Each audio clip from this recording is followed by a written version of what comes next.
เราเรียนจบต่างจังหวัดมาลพบุรีพี่ชายคนโตพี่จบสถาปัตย์จุฬาโอ้โหคำว่าสถาปนิกสมัยนั้น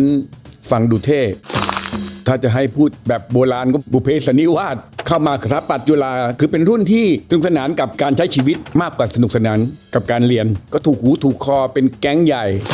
วันหนึ่งไม่เขียนแบบเขียนแต่บทเริ่มได้สตางค์ใช้เองตั้งแต่ประมาณสักปี2อะไรอย่างเงี้ยคือเขียนบทเข้าไปเขียนบทให้บริษัท JSL เวลาเราไปเที่ยวกันไปเที่ยวทะเลไปปาร์ตี้ที่ไหนใกล้ๆเนี่ยตัวยืนก็คือพี่ที่จะต้องเล่นกีตาร์เพราะเป็นวงเล่าที่ไม่ใช่แบบป้องชื่อเป็นวงเล่าที่มีคลาสนิดนึงเราเป็นฝรั่งนี่แหละแล้วจิกมันบอกว่าทำไมมึงไม่แต่งเพลงบ้างเราก็อ๋อเหรอกูแต่งได้เหรอ นักแต่งเพลงที่มีเงินเดือนประจำคนแรกของประเทศไทยแต่งเนื้อเพลงอย่างเดียวไมโครอัลบั้มแรกนิติพงษ์หอนาค8 เพลง ทุกอย่างมันเปลี่ยนไปวิธีเปลี่ยนเทคโนโลยีเปลี่ยนอันนี้พี่แต่งเพลงแต่งแบบช่วยๆด้วยนะเล่นกับหมาไปด้วยดูทีวีไปด้วยวันละ2 เพลงก็ได้ผมอยากถามพี่ดีมากๆเพลงจาก AI เนี่ยสู้เพลงที่มนุษย์แต่งได้ไหม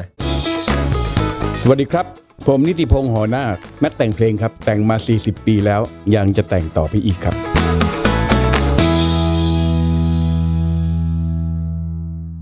ทำไมยุคตอนที่พี่ดีเรียนสถาปัตย์จุฬาอะไรอย่างเงี้ยทำไมสถาปัตย์จุฬาถึงมีผมพูดตามภาษาชาวบ้านนะทำไมสถาปัตย์จุฬาถึงมีดาราเยอะจังครับหมายถึงว่าเด็กสถาปัตย์จุฬาออกมาทำวงการบันเทิงเยอะมากเลยครับไม่ได้ไปทำสถาปนิกกันเหรอครับสถาปนิกส่วนใหญ่เขาก็เป็นสถาปนิกกันนะคือเผอิญในพวกนี้ถ้าจะให้พูดแบบโบราณก็บุพเพสันนิวาสครับอันอุบาท อะไรก็แล้วแต่เข้ามาคือเป็นรุ่นที่ไอ้พวกนี้มันมาเจอกันรุ่นอื่นเขาก็เจอกันไม่เยอะไอ้พวกนี้นะคือไอ้พวกที่เข้ามาแล้วสนุกสนานกับบรรยากาศของความเป็นนักเรียนเป็นนิสิตนักศึกษาสนุกสนานกับการใช้ชีวิตมากกว่าสนุกสนานกับการเรียนก็ถูกหูถูกคอเป็นแก๊งใหญ่ครับแล้วทีนี้ก็มีถ้าจะให้เอาจริงๆก็คือมันมาตั้งแต่สมัยเท้าความตั้งแต่50 ปีที่แล้วตั้งแต่มีลูกทุ่งถาปัดรุ่นพิโยยานีตราโมดอะไรเนี่ยนะเขาก็จะมีสถาปัตย์ที่ชอบแสดงออกชอบกิจกรรมมีลูกทุ่งถาปัดซึ่งลือลั่นในยุคนั้นมากครับนะแล้วก็เรื่อยๆมาจนกระทั่งมาบูมอีกทีหนึ่งตอนยุคสมัยละคร3 ก๊กเมื่อปีประมาณสัก2520นะ251920หรืออะไรอย่างเงี้ยก่อนพี่เข้าอีกครับตอนนั้นก็จะนำโดยพี่ตู้ซูโม่ตู้จรัสพงศ์เนี่ยแหละเป็นตัวหัวหอกถือว่าเป็นอะไรสารตั้งต้นยุคใหม่เลยหลังจากนั้นเนี่ยถึงได้ก็ดึงคนนั้นคนนี้น้องคนนั้นเล่นก็เขาจัดเล่นละครทำอะไรวันหนึ่งไม่เขียนแบบเขียนแต่บทไม่เขียนแบบเขียนบทโอเคเขียนบททำอะไรกันไอ้นี่ก็เล่นดนตรีไปแล้วเล่นกีตาร์ทั้งวันครับก็สนุกดีอย่าลืมว่ามีดิ้งด้วยอะไรอย่างเงี้ยมันก็เป็นเรื่องธรรมดาของเด็กวัยรุ่นวัยรุ่นตอนนั้นนะแล้วเราก็คุยเรื่องเดียวกันเพลงยุคเดียวกันหนังเรื่องเดียวกันไปเล่นละครเรื่องเดียวกันไปที่อักษรได้ความรู้คือตื่นตาตื่นใจกับกิจกรรมแต่เวลาเข้าเรียนแล้วหลับทุกคนก็เอาตัวรอดมาพอได้อุตส่าห์เรียนจบมาได้นี่ก็บุญแล้ว ก็ตั้งแต่เรียนเลยก็คือตั้งแต่สมัยปี1ปี2ก็ใฝ่แล้วไงเพราะว่ารุ่นพี่ดึงรุ่นพี่พวกแต่พี่ตู้เนี่ยดึงไอ้พวกนี้ไปเข้าไปเริ่มก็ไปทำงานเริ่มได้สตางค์ใช้เองตั้งแต่ประมาณสักปี2อะไรอย่างเงี้ยคือเขียนบทเข้าไปเขียนบทให้ทีหนึ่งได้1,000อะไรอย่างเงี้ยนะต้องกล่าวถึงบริษัท JSL ที่นั่นเป็นตักกศิลาเป็นมหาวิทยาลัยย่อมสำหรับวงการบันเทิงยุคใหม่ ที่มีเกมโชว์ผสมมีโชว์พักครึ่งโชว์ตลกอะไรก็ได้พักครึ่งเนี่ยซึ่งเราจะไปมีส่วนนั้นไปเล่นไปเขียนบทไปกำกับเอานางเอกพระเอกมาทำตลกหมดสินใจตอนนั้นกำลังดังเป็นดาราใหญ่ก็เอาสินใจมาเล่นตลกครับ อะไรอย่างเงี้ยนะก็เลยทำมาเรื่อยก็ดึงกันมาประพาสอันวัชระแวววุฒินันท์ครับเจี๊ยบก็ไปเล่นหนังอีกยังไม่นับสลันยูอีกล่ะพี่ตัวคือพวกนี้เป็นเซตเป็นแก๊งเดียวกันหมดคือหมายถึงว่าจะรุ่นแบบรุ่นเดียวกันห่างกันปี2ปีหน้าหลังไม่เลยอันนี้คือรุ่นเดียวกันเลยเหรอรุ่นเดียวกันอ๋อพี่ตัวนี่ก็คือรุ่นเดียวกับพี่แต่พี่เจี๊ยบใช่ครับตัวจะเป็นรุ่นแรกแล้วก็เป็นตอนนั้นปี1ปี2นี่เขาหล่อลงผมจำได้แบบเป็นถ่ายแบบไปถ่ายแบบดิฉันไปถ่ายแบบโอ้โหคนฮือฮากันทั้งเมืองแต่หมายถึงว่าแก๊งพี่ดีก็จะแบบเรียนไปด้วยทำงานไปด้วยทำงานทีเล่นทีจริงไปแต่ก็เรียนนะคือไม่ได้ไม่งั้นจะจบมาได้ยังไงก็เรียนแต่ว่าเรียนขาดตกหล่นก็ไล่เก็บอะไรกันก็ทำโปรเจกต์อะไรก็ต้องทำเหมือนคนอื่นเขาคือความที่ได้รับรู้มาเนี่ยคือหนึ่งพี่ชายคนโตพี่จบสถาปัตย์จุฬาพี่ชายคนโตซึ่งห่างจากพี่เนี่ย20 ปีแต่เป็นพี่ชายแท้ๆเป็นคนโตสุดอันนี้คนเล็กสุดเพราะฉะนั้นก็จะมีพี่ชายเป็นไอดอลอยู่เขาเท่มากก็เป็นสถาปนิกโอ้โหคำว่าสถาปนิกสมัยนั้นมันใหม่มากมันฟังดูเท่ครับก็เป็นไอเดียที่ทำให้เกิดสุว่าเฮ้ยเราก็ชอบวาดรูปเราก็ไม่ไปสายกีฬาหรือว่าไม่ไปสายคำนวณขนาดนั้นแล้วก็เราก็ชอบออกมาทางแนวศิลปะหน่อยแต่เราก็เราก็เรียนสายวิทย์มาอะไรอย่างเงี้ยนะแต่ว่าเป็นทางครั้งแรกนั้นไม่กล้าเลือกจุฬาเพราะว่าโอ้โหไกลเราเรียนจบต่างจังหวัดมาลพบุรีโรงเรียนพิบูลไหวหรือว่าสู้เขาไหวหรือเด็กกรุงเทพเขามาสอบกันทีนึงเขามีเครื่องไม้เครื่องมือมีไม้ทีมีสีเป็นกล่องเลยอะไรอย่างเงี้ยของเรามีแต่ปากกาอยู่ด้ามเดียวอะไรอย่างเงี้ยนะ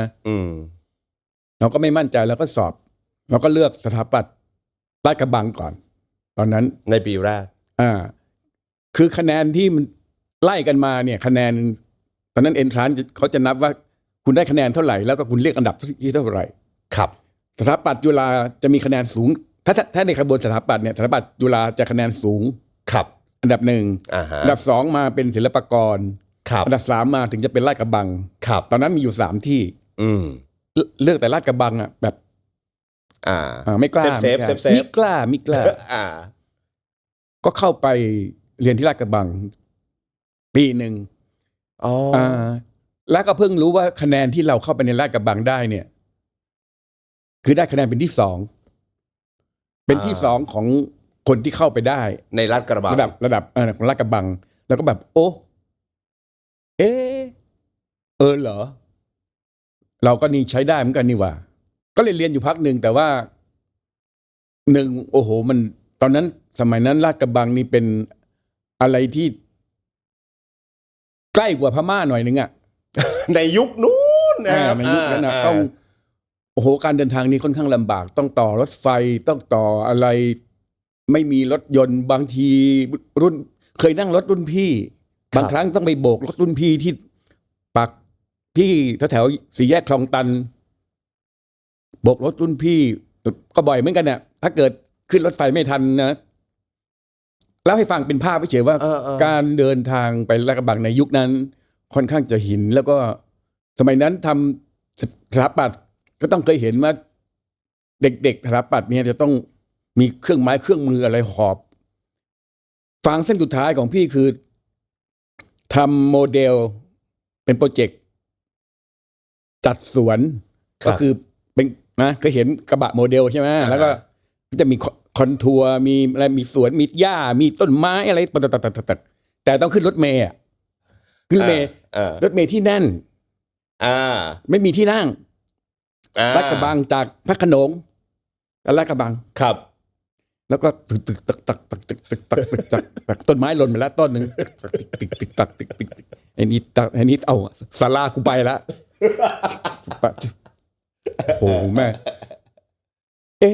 นี่แม่งทุกขละกิริยาหรือเปล่าวะเนี่ยก็เลยประกอบอันนั้นไม่ใช่อย่างเดียวคือประกอบกับการเรียนที่ลาดกระบังตอนนั้นเนี่ยค่อนข้างไม่ค่อยเหมือนกับไม่ค่อยตรงเพราะเราเป็นคนขี้เกียจที่นั่นเขาแบบเขาเน้นวินัยเขามีวินัยสูงมากมาไม่คลิก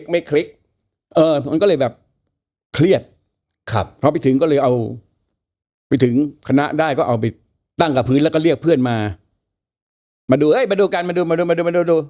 แล้วก็กระทืบบทเดียวที่ตัวเองเพิ่งทำไม่ได้นอนมา3-4 คืนวันนั้นนะครับวันนั้นเลยกระทืบปุ๊บแล้วก็เดินเข้าไปลาออกจากอาจารย์ที่ปรึกษาสวัสดีครับอาจารย์ครับผมลาออกครับขอลาออกนะครับอาจารย์ก็บอกว่าจะไปไหนก็ไป อย่างนั้นเลยเหรอพี่ดีง่ายๆแบบนั้นก็ก็โอเคกลับบ้านมาก็ไปหาพ่อแม่บอกออกนะเดี๋ยวไปสอบใหม่เดี๋ยวจะเลือกจุฬาเขานี้พ่อแม่ก็บอกเขาถ้าไม่ได้จะสอบไม่ได้ก็กลับมาเรียนวิทยาลัยครูครับก็ไปสอบก็กลับมาอยู่บ้านพี่สาวอยู่ที่กรุงเทพครับนั่งรถเมล์ไปสนามหลวงตอนนั้นสนามหลวงยังเป็นสนามหลวงอยู่มีหนังสือขายเป็นแผงหนังสือเป็นตลาดเป็นจตุจักรแบบสมัยเนี้ยครับแต่อยู่ที่สนามหลวงไปเดินซื้อหนังสือเอามาติวตัวเองมาอ่านเองไม่มีตอนนั้นสมัยนั้นมีโรงเรียน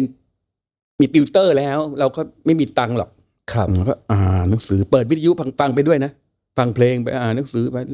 แล้วก็ไปสอบเอนทรานซ์ครั้งที่2ก็ปรากฏว่าเข้าได้เข้าไม่ได้ถึงได้มาเจอไอ้พวกนี้แหละก้าวเข้าสู่บุพเพสันนิวาสอุบาทอันนี้ก็ได้พามาให้มาอยู่กับแก๊งนี้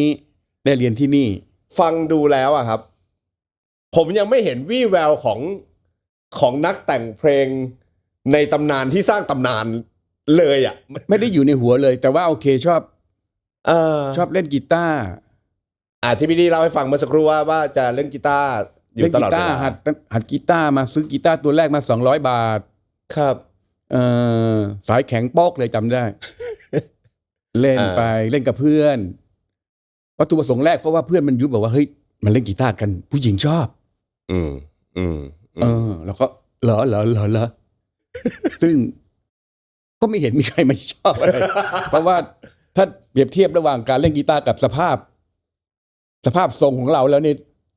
กีตาร์เก่งแค่ไหนก็เอาไม่อยู่โอ้ยแต่ส่วนมากมือกีตาร์เอาจริงๆก็จะแบบว่าเขาเรียกอะไรได้รับความสนใจอย่างนั้นแล้วก็จะมีสาวๆมาขอเพลงให้เล่นให้ฟังป่ะครับก็อาจจะมีเฮฮาเพื่อนๆก็เหมือนก็ไม่ได้มีอะไรแต่ว่าก็ได้วิชามาก็คือการเล่นกีตาร์การแกะเพลงฝรั่งเล่นการเล่นอย่างจริงจังการได้ฝึกอะไรก็ทำให้มีสกิลในการเล่นกีตาร์แบบค้นคว้าเองก็คือเล่นฝึกด้วยตัวเองไปตอนอยู่ลพบุรีเนี่ยไม่เคยเห็นแม้กระทั่งเปียโนเคยเห็นเปียโนแต่ในทีวีไม่เคยเห็นของจริงบ้านนอกขนาดนั้นแล้วตอนที่พี่ดีไปช่วยอยู่ JSL พี่ดีไปทำอะไรครับหมายถึงแบบเขียนบทกำกับเป็นครีเอทีฟอย่างเงี้ยเหรอครับเขียนบทกำกับแล้วก็เพิ่มทักษะขึ้นเรื่อยๆโปรดิวซ์บ้างอะไรบ้างต่างๆนานาเอาเรียกว่าใครเรียกใช้ทำอะไรเราทำหมดวิทยุก็เคยจัดวิทยุก็เคยจัดอยู่พักหนึ่งตอนช่วงสมัยเรียนเหรอครับตอนช่วงอันนั้นจะเป็นช่วงที่เรียนกึ่งใกล้ๆจะจบแล้วครับก็คือใครให้ทำอะไรได้รู้จักใครเรารู้จักใครก็ถามใครเขาพาไปเราคือเป็นคนที่ใครจูงไปไหนก็ไปด้วยอ่ะนั่นน่ะสิตอนนั้นนะครับหมายถึงตอนนั้นไม่มีหมุดหมายหรอครับไม่เอาว่าสมมติไปทำช่วยวงการบันเทิงไม่ฉันจะทำเบื้องหลังว่าเอ้ยขอเป็นเบื้องหน้าเฮ้ยเป็นครีเอทีฟเป็นมา อะไรก็ได้เบื้องหน้าก็ได้เบื้องหลังก็ได้อะไร ดูไปบอก ถ้ามึงว่ากูทำได้กูก็ทำถ้ามึงคิดว่ากูทำได้กูจะทำก็ลองมันได้ทั้งนั้นเนี่ยแล้วก็มันก็จะพิสูจน์เองว่าเราทำได้หรือไม่ได้หรือทำดีได้ หรือมันไม่ดี เราไม่ปฏิเสธเราไม่ทำตัวแบบฉันจะทำไอ้นี่ฉันจะไม่ทำไอ้นั่นยังไม่รู้เลยว่ามันคืออะไรที่จะทำหรือไม่ทำก็ไปทำก่อนดีไปทำก่อนลองดูอดทนอีกนิดนึงเฮ้ยอันนี้ได้เว้ยอันนี้อันนี้งั้นไอ้นี่ก็ได้อันนี้ก็ได้อันนี้ก็ได้กูได้3-4อย่างแล้วเป็นเป็ดละทีนี้เป็ดจะพัฒนาอยากเป็นอะไรอีกก็เดี๋ยวค่อยคุยกันอีกทีหนึ่งว่างั้นเลิกว่ายน้ำไหมไปบินให้แข็งๆเลยไปเป็นนกเลยไปก็แล้วแต่พอได้ทำหลายๆอย่างตอนนั้นนะครับสนุกกับอะไรมากที่สุดครับพี่ดีหมายถึงตัวเองตอนนั้นถ้า enjoy สุดenjoy สุดมีไหมครับหรือมัน enjoy ไปซะทุกอย่าง enjoy ทุกอย่างเมื่อไหร่เพราะทำกับเพื่อนอะไรก็แสดงว่าเพื่อนคือหมุดหมายเพื่อนทำกับเพื่อนแล้วก็พอโตขึ้นมาอีกหน่อยถึงได้เริ่มแยกย้ายไงหมายความว่าแยกย้ายเฮ้ยมันจะมาเป็นกลุ่มอะไรกันแบบเหมือนเดิมพวงนี้ไม่ได้แล้วเพราะว่ามันโตแล้วก็คือต้องรับผิดชอบมากขึ้นก็ไปเป็นโปรดิวเซอร์รายการอย่างพี่จิกก็แบบไปเป็นไดเรคเตอร์เลยอะไรอย่างเงี้ยพี่อั๋นก็พอปี 4 ปี 5จนกระทั่งจบจนกระทั่งจบก็คราวนี้โอเคก็เชื่อมโยงกันอยู่เจอกันอยู่เกือบทุกอาทิตย์แต่ว่าก็ไอ้นี่เริ่มจริงจังทางด้านทีวีแล้วอันนี้เริ่มจริงจังได้รู้จักเพราะทำทีวีมันก็เลยต่อเนื่องได้รู้จักคนอีกเยอะหนึ่งได้รู้จักดาราได้รู้จักผู้กำกับได้รู้จักเรวัตพุทธินันท์อันเนี้ยคือสิ่งที่ผมอยากจะถามเพราะว่าผมเคยมีโอกาสคุยกับพี่แต๋งเมื่อไม่นานมานี้พี่แต๋งก็เล่าให้ฟังว่าโอเคกวนเนี่ยแหละแล้วก็มีโอกาสไปทำงานกับ JSL เหมือนกันเลยเหมือนที่พี่ดีเล่าเลยแต่ประเด็นคือพี่แต่ก็เล่าให้ฟังว่าโอเคเสร็จปั๊บเนี่ยมันจะมีช่วงหนึ่งที่เหมือนทาง JSL ทำค่ายเพลงแยกออกมาเท่าที่ผมทราบนะใช่แต่นั้นจะเป็นแล้วก็พี่จิกเนี่ยก็จะเป็นเหมือนเป็นโต๊ะโผเหมือนเป็นคนทำงานหลักก็จะดึงพี่แต่งเข้าไปซึ่งแก๊งของพี่จิกในยุคนั้นกับของพี่แต่งเนี่ยมันก็คือคีตาถูกไหมครับซึ่งพี่ดีก็เป็นเพื่อนกันแล้วทำไมพี่ดีโดดมากับมี่ที่ไปแกรมมี่ก่อนที่คีตาจะเกิดนะอ๋อเหรอครับคือตอนนั้นเจสแล้วก็ทำงานไปเรื่อยๆทำเกมพี่ก็ไปเป็นโปรดิวเซอร์เกมโชว์เกมหนึ่งซึ่งเกมโชว์เกมนั้นเป็นที่ทำคลอดของปากกิ๊กเกียรติกิจเจริญเนี่ยอันนั้นน่ะเป็นพิธีกรรายการแรกที่พี่เป็นโปรดิวเซอร์คือรายการเกมตั้งตัวเคยได้ยินครับเคยได้ยินนั่นแหละซึ่งมันก็อยู่ได้ไม่ได้นานนักแต่นั่นคือรายการแรกที่กิ๊กละอ่อนเลยเดบิวต์เลยตัดสายสะดือเลยยังแบบยังทื่อๆอยู่เลยตอนนั้นแล้วซึ่งพี่ดีเป็นโปรดิวเซอร์ของรายการโปรดิวเซอร์ต้องกำกับปากกิ๊กให้เป็นพิธีกรเฮ้ยทรีตเทรนแล้วตอนนี้มันไปไหนแล้วไม่รู้ แบบสุดยอดไปแล้วก็พอจบเกมตั้งตัวก็มาเป็นโปรดิวเซอร์ทำละครเรื่องนั้นชื่อเมขินพิฆาตอันนี้ลึกละลึกต้อง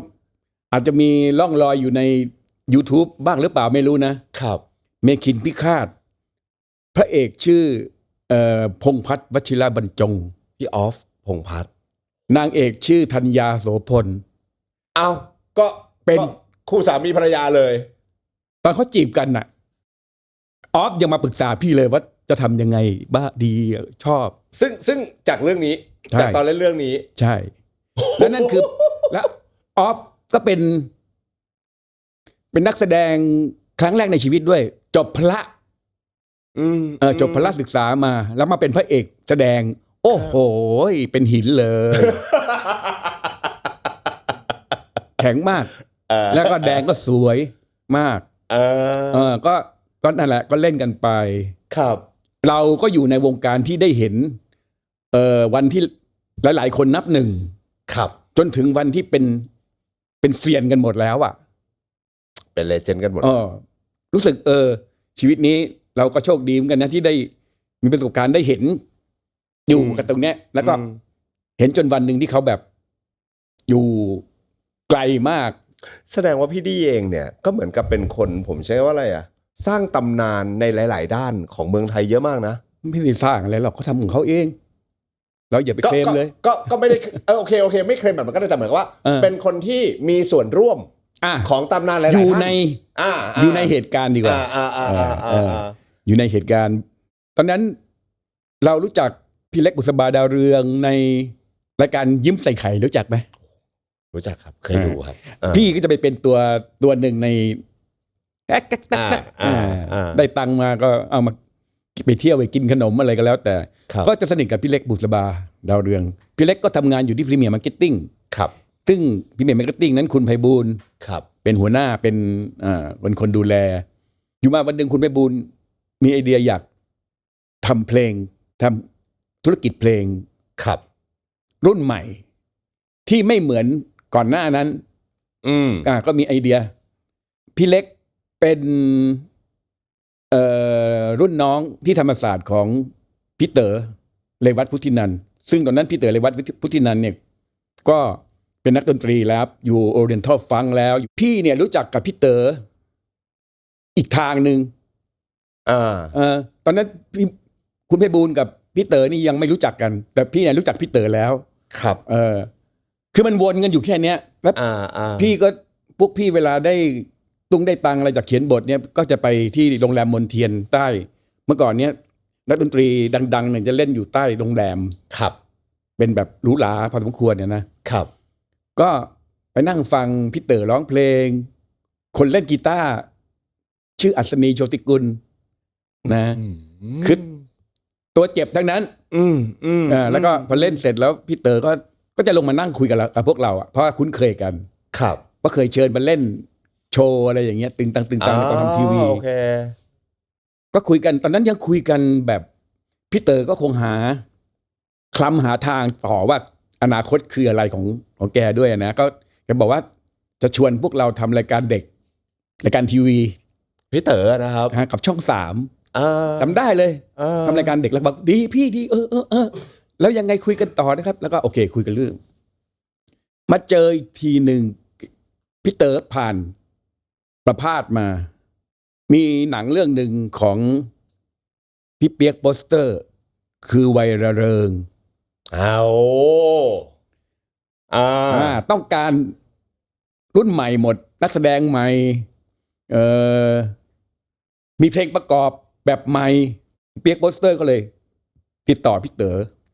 พี่เต๋อก็ติดต่อพรรคพวกอะไรคือทำดนตรีแบบใหม่หมดยุโรปอะไรนี่นะคือแบบไม่เอาณยุคนั้นเลยที่เมืองไทยทำอยู่ไม่เอาต้องการแบบสากลไปเลยคืออย่าไปใช้คำว่าไม่เอาเลยคือ เดี๋ยวมันฟังดูไม่ดี คือเลือกว่าจะลองไปอีกแบบหนึ่งแบบที่เป็นสากลมากขึ้นนะแบบแฟชั่นมากขึ้นอะไรก็แล้วแต่ก็เอาพี่ๆกลุ่มบัตเตอร์ฟลายตอนนั้นด้วยพี่ๆหลายท่านที่ถือว่าเป็นแบบหัวก้าวหน้าทางดนตรีสมัยนั้นก็เอามาทำเพลงในชุดวัยระเริงจิกมันก็เอาเพลงมาให้เพื่อนแต่งด้วยดีมึงแต่งดีตอนนั้นเนี่ยนะที่จริงยังไม่ได้เล่าว่าเพลงแรกที่แต่งเนี่ยพี่แต่งตั้งแต่ปี2แต่ปี2เพลงเข้าใจเนี่ยพี่แต่งเพราะว่าจิกมันเป็นคนบอกว่าดีมึงเอาแต่เล่นกีตาร์ร้องเพลงฝรั่งทำไมมึงไม่แต่งเพลงบ้างวะเราก็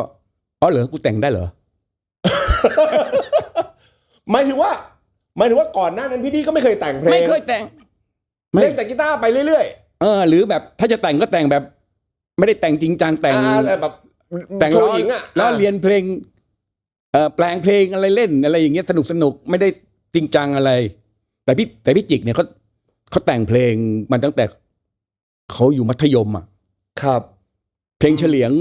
ครึ่งหนึ่งที่ผู้คนรู้จักเนี่ยแกแต่งมาตั้งแต่อยู่มัธยมเหมือนเป็นไลบรารีเก็บไว้อยู่แล้วอย่างเงี้ยเหรอครับแล้วแต่งแล้วก็เวลาเราไปเที่ยวกันไปเที่ยวทะเลไปปาร์ตี้ที่ไหนใกล้ๆเนี่ยตัวยืนก็คือพี่ที่จะต้องเล่นกีตาร์ เพื่อนก็ชงเหล้าให้กินไม่ต้องชงเอง โอเค พี่ก็เล่นกีตาร์ไปร้องเพลงบีจีบิทเทิล70อะไรกันแบบโอ้เป็นวงเหล้าที่ไม่ใช่แบบปงชื่อเป็นวงเหล้าที่มีคลาส มีคลาสนิดนึงร้องเพลงฝรั่ง โอเค มีฝรั่งเดี๋ยวสักพักนึงก็เปลี่ยนไปเป็นร้องเพลงลูกทุ่งเจี๊ยบมาร้องเพลงลูกทุ่งแต่ลูกทุ่งเพราะนะเจี๊ยบร้องเพลงลูกทุ่งร้องเพลงไทยไปดีมันก็เพลินดี ครับ พอเริ่มเจ็บนิ้วแล้วสลับฉากพิจิกก็จะมาเป็นคนสลับฉากแล้วก็เล่นเพลงที่เที่ยวไปตามตะวัน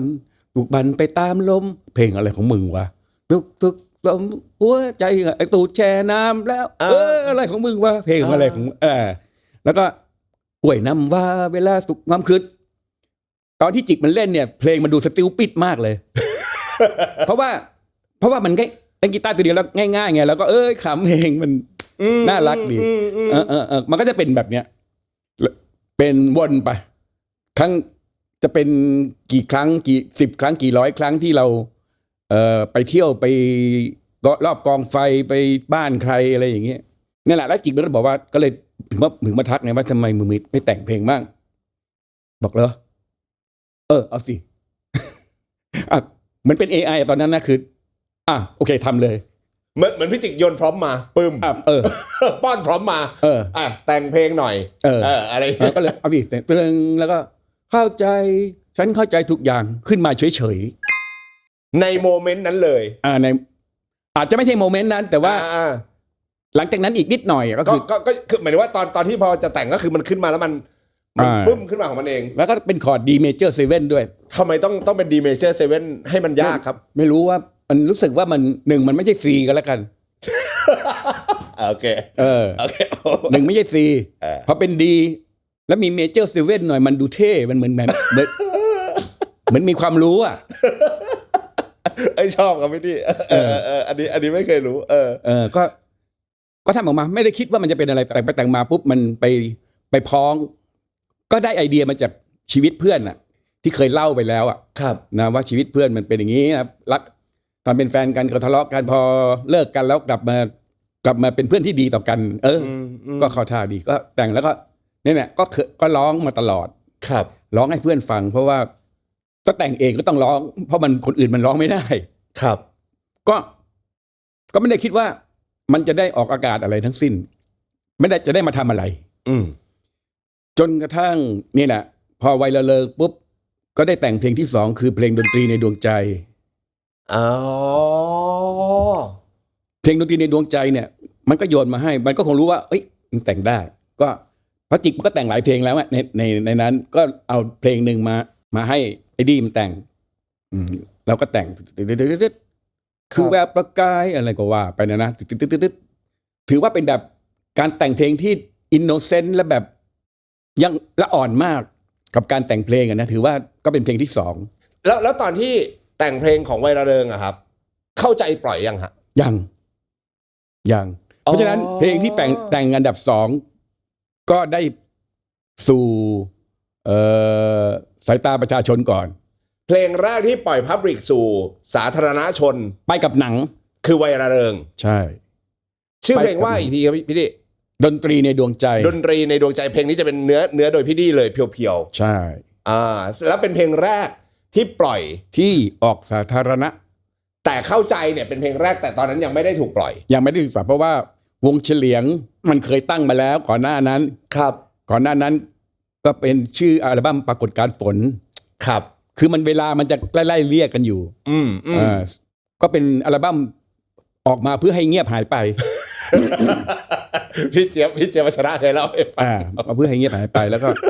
ไม่ได้มีคิดไม่ได้ว่าคิดว่าจะมีอะไรต่อนะเพราะว่าไม่มีใครเป็นตัวจริงอะไร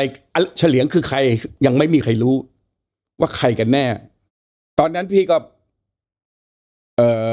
เริ่มแล้วเหมือนกันคุณไปบูลคุณเลวัตเขาได้พบกันเขาตกลงกันว่าจะร่วมกันทำงาน